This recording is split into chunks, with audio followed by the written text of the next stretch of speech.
ಮಗ ತಪ್ಪು ಮಾಡಿದ, ಅಪ್ಪ ಅದಕ್ಕೆ ಸಾಥ್ ನೀಡಿದ. ಮಗನ ತಪ್ಪಿಗೆ ಅಪ್ಪನಿಗೆ ಚಪ್ಪಲಿ ಸೇವೆ. ಇದು ಅಪ್ರಾಪ್ತ ಬಾಲಕಿಯ ಅಬಾರ್ಷನ್ ಪುರಾಣ. 13ರ ಬಾಲಿಯ ಲವ್ ಸ್ಟೋರಿ ಡೀಟೇಲ್ಸ್ ಇಲ್ಲಿದೆ.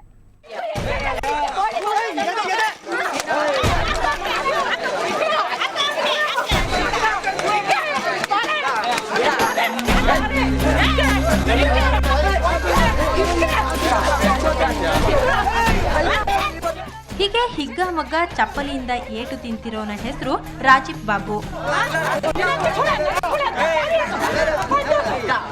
ಈತನ ಸುಪುತ್ರ ಆದರ್ಶ್. ಹೆಸರಿಗೆ ತಕ್ಕಂತೆ ಇದ್ದಿದ್ರೆ ಇವತ್ತು ಈ ಗತಿ ಬರ್ತಾ ಇರ್ಲಿಲ್ಲ. ಆದರ್ಶನ ಲವ್ ಸ್ಟೋರಿ ಅಪ್ಪನಿಗೆ ಚಪ್ಪಲಿ ಸೇವೆ ನೀಡಿತು.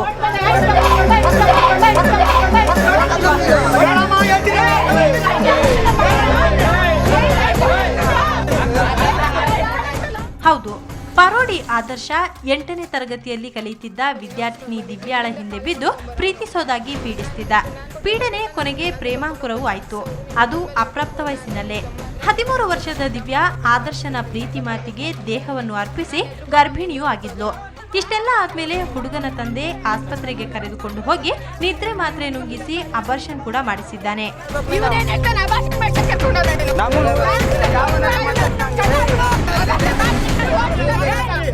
ಮನೇಲಿ ನನ್ನ ತಮ್ಮಂದಿರು ಇಬ್ಬರಿದ್ದಾರೆ. ಅವ್ರಿಬ್ರು ಕಿಡ್ನಾಪ್ ಮಾಡ್ಕೊಂಡು ಎತ್ಕೊಂಡು ಹೋಗ್ತೀನಿ, ನಿನ್ನ ಹಿಂದೆ ಬಂದಿಲ್ಲ ಅಂದ್ರೆ ಹಂಗೆ. ನಾನು ಎದ್ರುಕೊಂಡು ಅವ್ನ ಹಿಂದೆ ಹೋದೆ. ಮತ್ತೆ ಕರ್ಕೊಂಡೋಗಿ ಪ್ರೆಗ್ನೆಂಟ್ ಮಾಡ್ದ. ಹೊಡಿತಾರೆ, ನಿನ್ನ ಮಾರ್ಬಿಡ್ತೀವಿ ನಾವು, ನೀನು ಸರಿ ಇಲ್ಲ, 5 ಜನ ಇಟ್ಕೊಂಡಿದ್ಯಾ, ನನ್ನ ಮಗನಿಂದ ಅಲ್ಲ ನೀನು ಪ್ರೆಗ್ನೆಂಟ್ ಆಗಿದ್ದು ಅಂದ್ರು. ಅಯ್ಯೋ ಪಾಪ ಅನ್ಕೊಂಡು ನಿನಗೆ ತಗ್ಸಿದ್ವಿ, ನನ್ನ ಮೇಲೆ ಬರ್ತೀಯ, ನಿನ್ನ ಕೊಲೆ ಮಾಡ್ತೀವಿ, ಹಂಗೆ ಹಿಂಗೆ ಅನ್ಕೊಂಡು ನಿನ್ನೆ ರಾತ್ರಿಯಿಂದ ಹೊಡೆದ್ಕೊಂಡು ಓಡಾಡಿಸ್ತವನೆ ಸರ್ ಅಪ್ಪ. ಮಕ್ಕಳ ಬಾಳು ಹಾಳಾಗಿದ್ದಂತೂ ಆಯ್ತು. ಮೋಸ ಮಾಡಿದ ಆದರ್ಶನಿಗೆ ಕಾನೂನು ರೀತಿ ಶಿಕ್ಷೆ ಆಗ್ಬೇಕು ಅನ್ನೋದು ದಿವ್ಯಾಳ ತಾಯಿಯಾಳಲು. ಇಲ್ಲ ಸರ್, ಅವಳ ಲೈಫ್ ಹಾಳಾಗಿದೆ. ಅವನಂತೂ ಮದುವೆ ಆಗಕ್ಕೆ ನಾನು ಒಪ್ಪಲ್ಲ. ನನ್ಗಿಷ್ಟ ಇಲ್ಲ ಅವನು. ಯಾಕಂದ್ರೆ ಅವನೊಬ್ಬ ಪೊರ್ಕಿ, ಅವ್ನು ಕ್ರಿಮಿನಲ್, ಅವ್ನು 420, ಅವ್ನು ಕಳ್ತನ ಕೇಸಲ್ಲಿದ್ದಾನೆ. ಅವ್ರ ಅಪ್ಪನೂ ಅಷ್ಟೇ ಮಾಡಿರೋ ಕೇಸಲ್ಲಿದ್ದಾನೆ ಪೊಲೀಸ್ ಸ್ಟೇಷನ್ ಅಲ್ಲಿ. ಹಂಗಾಗಿ ಅವಳಿಗೆ ಒಂದು ನ್ಯಾಯ ಸಿಗ್ಲಿ ನಿಮ್ಮಿಂದ ಅಷ್ಟೇ, ಈ ಜನದಿಂದ ನಿಮ್ಮಿಂದ. ಅವಳು ಚಿಕ್ಕ ಹುಡುಗಿ, 14 ವರ್ಷ, ಇಷ್ಟು ಎಲ್ಲ ಆಗಿದೆ. ಅವ್ನಿಗೆ ಏನ್ ಮಾಡ್ತೀರಾ ನೀವೇ ಹೇಳಿ. ಒಟ್ಟಿನಲ್ಲಿ ಮೋಸ ಹೋದ ದಿವ್ಯಾಳ ಬಾಳು ಈಗ ಗಾಳಿಗೆ ಸಿಲುಕಿರುವ ತರಗೆಲೆ ಅಂತಾಗಿದೆ. ಈಗಲಾದ್ರೂ ಆದರ್ಶತ್ವ ಬೆಳೆಸಿಕೊಳ್ತಾನ, ದಿವ್ಯಾಳ ಬಾಳಿಗೆ ದೀಪ ಆಗ್ತಾನ ಅನ್ನೋದಕ್ಕೆ ಕಾಲವೇ ಉತ್ತರಿಸಬೇಕಿದೆ. ಮುರಳೀಧರ್, ಕ್ರೈಮ್ ಬ್ಯೂರೋ, ಸುವರ್ಣ ನ್ಯೂಸ್ 24/7.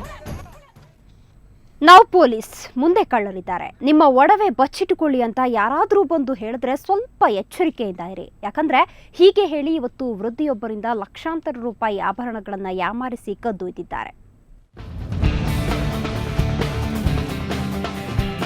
ಈ ವೃದ್ಧೆಯ ಹೆಸರು ಮೋಹನ ಸುಂದರಿ. ವಯಸ್ಸು 79. HSR ಲೇಔಟ್ನ 7th ಸೆಕ್ಟರ್ನಲ್ಲಿ ವಾಸ. ಇವತ್ತು ಇವರು ಭರ್ಜರಿಯಾಗಿ ಮೋಸ ಹೋಗಿದ್ದಾರೆ. ಬೆಳಗ್ಗೆ ಆಸ್ಪತ್ರೆಗೆ ಹೋಗಿ ವಾಪಸ್ ಬರ್ತಿದ್ದಾಗ ಬೈಕ್ನಲ್ಲಿ ಬಂದ ಇಬ್ಬರು ಮಾತನಾಡಿಸೋ ಸೋಗಲ್ಲಿ ಬೈಕ್ ನಿಲ್ಲಿಸಿದ್ದಾರೆ. ನಾವು ಪೊಲೀಸ್ನವರು, ಮುಂದೆ ಇದೇ ರಸ್ತೆಯಲ್ಲಿ ಚೈನು ಕಳ್ಳರಿದ್ದಾರೆ, ಆದ್ದರಿಂದ ನಿಮ್ಮ ಆಭರಣಗಳನ್ನು ಬಿಚ್ಚಿ ಬ್ಯಾಗ್ನಲ್ಲಿ ಹಾಕೊಳ್ಳಿ ಅಂತ ಹೇಳಿದ್ದಾರೆ. ತಮ್ಮ ಬಳಿ ಇದ್ದ ನಕಲಿ ಪೊಲೀಸ್ ಐಡೆಂಟಿಟಿ ಕಾರ್ಡ್ ಕೂಡ ತೋರಿಸಿದ್ದಾರೆ. ಇದನ್ನೇ ನಂಬಿದ ಅಜ್ಜಿ ಆಭರಣ ಬಿಚ್ಚಿ ಬ್ಯಾಗ್ನಲ್ಲಿ ಇಟ್ಕೊಂಡಿದ್ದಾರೆ. ಇದನ್ನು ಗಮನಿಸಿದ ದುಷ್ಕರ್ಮಿಗಳು ಬ್ಯಾಗ್ ಬದಲಿಸಿದ್ದಾರೆ. ಆಟೋದಲ್ಲಿ ಹೋಗುತ್ತಿದ್ದಾಗ ಸುಂದರಮ್ಮ ಬ್ಯಾಗ್ ನೋಡ್ಕೊಂಡ್ರೆ ಆಭರಣಗಳಿಗೆ ಬದಲಾಗಿ ಕಲ್ಲುಗಳನ್ನು ಇಟ್ಟಿದ್ದಾರೆ ಖತರ್ನಾಕ್ ಕಳ್ಳರು. Some sackers are there on their side. So we're all police in muftis. We wanted to catch them. So you please be aware. Said, oh, I'll put it. Then remove all the bangles also, he said. Then said, no, I want remove. No, ma, you have to remove. We are police. We are telling you, you have to remove. He shouted like that. Then so I removed it and I put it inside. ಬಂಗಾರದ ಬಳೆ, chain ಸೇರಿದಂತೆ ಸುಮಾರು 1 ಲಕ್ಷ ರೂಪಾಯಿ ಮೌಲ್ಯದ ಚಿನ್ನವನ್ನ ದೋಚಲಾಗಿದೆ. ಇದೇ ಮಾದರಿಯಲ್ಲಿ HSR layout ಸುತ್ತಮುತ್ತ ಕಳೆದ 1 ತಿಂಗಳ ಅವಧಿಯಲ್ಲಿ 5-6 ಪ್ರಕರಣಗಳು ನಡೆದಿವೆ. ನಮ್ಮ ಏರಿಯಾಲ್ಲೂ ತುಂಬ ಆಗ್ತಾ ಇದೆ. ಇಲ್ಲಿ ಫುಲ್ ಪಕ್ಕ ರೋಡಿಲ್ಲ ಒಂದು ಟೈಲರ್ ಅಂಗಡಿ ಇದೆ, ಅಲ್ಲಿ 2-3 ಟೈಮ್ ಚೈನ್ ಸ್ನ್ಯಾಚ್ ಆಗಿದೆ. ಅದಕ್ಕೆ ಬಿ ವೇರ್ ಆಫ್ ಚೈನ್ ಸ್ನ್ಯಾಚಸ್ ಅಲ್ಲಿ ಬೋರ್ಡು ಹಾಕಿದ್ದಾರೆ, ಪೊಲೀಸವರು ಬೋರ್ಡು ಹಾಕಿದ್ದಾರೆ. ಒಂದು 1 ಇಯರ್ಲಿಂದ ತುಂಬ chain snatching. Even night 8 o'clock ಆಗುತ್ತೆ, ಅರ್ಲಿ ಮಾರ್ನಿಂಗ್ ಆಗುತ್ತೆ, 10 o'clock ಅರೌಂಡಿಂಗ್ ಆಗುತ್ತೆ. ಗಮನ ಬೇರೆಡೆ ಸೆಳೆದು ಚಿನ್ನ ಕದಿಯೋ ಕಳ್ಳರ ವಿರುದ್ಧ ಮಡಿವಾಳ ಪೊಲೀಸ್ ಠಾಣೆಯಲ್ಲಿ ಪ್ರಕರಣ ದಾಖಲಾಗಿದೆ. ಚೋರರ ಪತ್ತೆಗಾಗಿ ಪೊಲೀಸರು ಹುಡುಕಾಟ ಮುಂದುವರಿಸಿದ್ದಾರೆ. ಆದರೆ ಅಪರಿಚಿತರ ಇಂಥ ಗಿಮಿಕ್ಗಳಿಗೆ ಪದೇ ಪದೇ ತುತ್ತಾಗ್ತಿರೋ ಜನ ಮಾತ್ರ ಸ್ವಲ್ಪ ಎಚ್ಚರಿಕೆಯಿಂದ ಇರಬೇಕು. ರವಿಕುಮಾರ್, ಕ್ರೈಮ್ ಬ್ಯೂರೋ, ಸುವರ್ಣ ನ್ಯೂಸ್ 24/7. ಬಿಬಿಎಂಪಿ ಬೊಕ್ಕಸ ಈಗಾಗಲೇ ಖಾಲಿಯಾಗಿರೋದು ಎಲ್ಲರಿಗೂ ಗೊತ್ತಿರೋ ವಿಚಾರ. ಅಭಿವೃದ್ಧಿ ಕಾರ್ಯಗಳನ್ನ ಮಾಡುವುದಕ್ಕೆ ಬಿಬಿಎಂಪಿ ಸಾಲ ಮಾಡಿದೆ ಅನ್ನೋದು ಕೂಡ ಹಳೆ ವಿಚಾರ.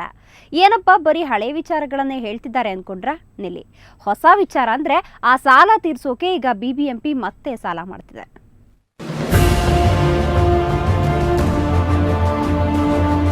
ಬಿಬಿಎಂಪಿ ಹೊಸ ಸಾಲ ಮಾಡೋದಕ್ಕೆ ಹೊರಟಿದೆ. ಅದು ಯಾವುದೇ ಅಭಿವೃದ್ಧಿ ಕಾರ್ಯಗಳಿಗಲ್ಲ, ಬದಲಿಗೆ ಈಗಾಗಲೇ ಮಾಡಿರೋ ಹಳೆ ಸಾಲ ತೀರಿಸೋದಕ್ಕೆ ಕೆನರಾ ಬ್ಯಾಂಕ್ ಹಾಗೂ ಸ್ಟೇಟ್ ಬ್ಯಾಂಕ್ಗಳಲ್ಲಿ ಮಾಡಿರೋ ಸಾಲ ತೀರಿಸೋಕೆ ಅಂತ ಈಗ ಹುಡ್ಕೋ ಸಂಸ್ಥೆಯಿಂದ 266 ಕೋಟಿ ಸಾಲ ಪಡೆಯೋದಕ್ಕೆ ಪಾಲಿಕೆ ಮುಂದಾಗಿದೆ. ಇದಕ್ಕೆ ಪಾಲಿಕೆ ನೀಡ್ತಿರೋ ಕಾರಣ ಅಂದ್ರೆ ಹುಡ್ಕೋ ಸಂಸ್ಥೆ ಕಡಿಮೆ ಬಡ್ಡಿ ದರದಲ್ಲಿ ಸಾಲ ನೀಡುತ್ತೆ. ಇದರಿಂದ ಪಾಲಿಕೆಗೆ ಹಣದ ಉಳಿತಾಯ ಆಗುತ್ತೆ ಅನ್ನೋದು. ಕೆನರಾ ಬ್ಯಾಂಕು ಸಿಂಡಿಕೇಟ್ ಬ್ಯಾಂಕಲ್ಲಿ ಶಾರ್ಟ್ ಟರ್ಮ್ ಟೈಮ್ ಕೊಡ್ತಾರೆ ನಮಗೆ, ಜೊತೆಯಲ್ಲಿ ಇಂಟ್ರೆಸ್ಟ್ ಜಾಸ್ತಿ ಆಗ್ತದೆ ನಮಗೆ. ನಾವು ಅದನ್ನೇ ಹುಡ್ಕೋಲ್ಲಿ ತಗೊಂಡ್ರೆ 8 ಕೋಟಿ ಕಮ್ಮಿ ಆಗ್ತದೆ ನಮಗೆ. ಆ ದೃಷ್ಟಿನಲ್ಲಿ ನಾವು ಲಾಂಗ್ ಪೀರಿಯಡ್ ಬೇರೆ ನಮಗೆ ಟೈಮ್ ಸಿಗುತ್ತೆ ನಮಗೆ. ಆ ದೃಷ್ಟಿ ಇಟ್ಕೊಂಡು ನಾವು ನಮ್ಮ ವಿರೋಧ ಪಕ್ಷದವ್ರು ಮಾತಾಡ್ದಂಗೆ ಯಾವ್ದು ಆಸ್ತಿ ಗೀಸ್ತಿ ಅಡಗಿಡೋದು ಅದೆಲ್ಲೇನು ಮಾಡೋದಿಲ್ಲ ನಾವು. ಇಂದಿನ ಪಾಲಿಕೆ ಸಭೆಯಲ್ಲಿ ಸಾಲದ ಕುರಿತು ನಿರ್ಣಯ ಕೈಗೊಳ್ಳಲಾಯಿತು. ಆದರೆ ಪ್ರತಿಪಕ್ಷಗಳು ಪಾಲಿಕೆಯ ಈ ನಡೆ ಹಾಸ್ಯಾಸ್ಪದ ಅಂತಿವೆ. ಇದು ತಿಪ್ಪೆ ಸಾರಿಸೋ ಕೆಲಸ ಮಾಡಿದ್ದಾರೆ. ಬೆಂಗಳೂರು ನಗರ ಜನತೆ ನೋಡ್ತಾ ಇದ್ದಾರೆ. ಇವರು 3 ವರ್ಷಗಳಲ್ಲಿ ನಾನು ಹೇಳಿದೆ, ನಾವು ಮಾತಾಡ್ತಕ್ಕಂಥ ಸಮಯದಲ್ಲಿ ಅಡ್ಡಿಪಡಿಸ್ತಾರೆ BJPಯವರು. ಅದೇ ಒಂದು ಚಾಳಿಯಾಗಿದೆ. ಇವರು 3 ವರ್ಷಗಳಿಂದ ಈ ರಾಜ್ಯ ಸರ್ಕಾರ ಬಂದ ಮೇಲೆ ಯಡಿಯೂರಪ್ಪ ನೇತೃತ್ವದ ಸರ್ಕಾರ ಯಾವ ಅಭಿವೃದ್ಧಿ ಕಾಮಗಾರಿಗಳು ಬೆಂಗಳೂರು ನಗರದಲ್ಲಿ ಕೈಗೊಂಡಿದ್ದಾರೆ. ಇನ್ನು ಪಾಲಿಕೆ ಸಭೆಯಲ್ಲಿ ಪ್ಲಾಸ್ಟಿಕ್ ತ್ಯಾಜ್ಯದಿಂದ ಕಚ್ಚಾ ತೈಲ ಉತ್ಪಾದನೆ ಕಾಮಗಾರಿ, ಜಯನಗರವನ್ನು ಸೈಕಲ್ ಸ್ನೇಹಿ ಬಡಾವಣೆಯನ್ನಾಗಿ ಮಾಡಲು ಸೈಕಲ್ ಸ್ಟ್ಯಾಂಡ್ ನಿರ್ಮಾಣ ಹಾಗೂ ಸೈಕಲ್ ರೂಟ್ ನಿರ್ಮಾಣ ಕಾಮಗಾರಿಯ ಟೆಂಡರ್ ಪ್ರಕ್ರಿಯೆಗೆ ಅನುಮೋದನೆ ನೀಡಲಾಯಿತು. ಒಟ್ನಲ್ಲಿ ಇಂದಿನ ಸಭೆಯಲ್ಲಿ ಕೆಲವು ಅಭಿವೃದ್ಧಿ ಕಾಮಗಾರಿಗಳಿಗೆ ಪಾಲಿಕೆ ಅಸ್ತು ಹೊಂದಿದೆ. ಆದರೆ ಈ ಎಲ್ಲಾ ಕಾಮಗಾರಿಗಳು ಕಡತದಲ್ಲೇ ಉಳಿಯುತ್ತಾ ಸಕಾಲದಲ್ಲಿ ಅನುಷ್ಠಾನವಾಗುತ್ತಾ ಕಾದು ನೋಡಬೇಕು. ಅಶ್ವಿನಿ, ಸುವರ್ಣ ನ್ಯೂಸ್ 24/7 ಬೆಂಗಳೂರು. ಕರ್ನಾಟಕದಲ್ಲಿ ಇವತ್ತು ಚಿನ್ನದ ದರ ಎಷ್ಟಿತ್ತು ಅಂತ ನೋಡೋಣ ಬನ್ನಿ. 22 ಕ್ಯಾರೆಟ್ನ 10 ಗ್ರಾಂ ಚಿನ್ನಕ್ಕೆ 25,390 ರೂಪಾಯಿ. ಇನ್ನು 24 ಕ್ಯಾರೆಟ್ನ 10 ಗ್ರಾಂ ಚಿನ್ನಕ್ಕೆ 27,590 ರೂಪಾಯಿ.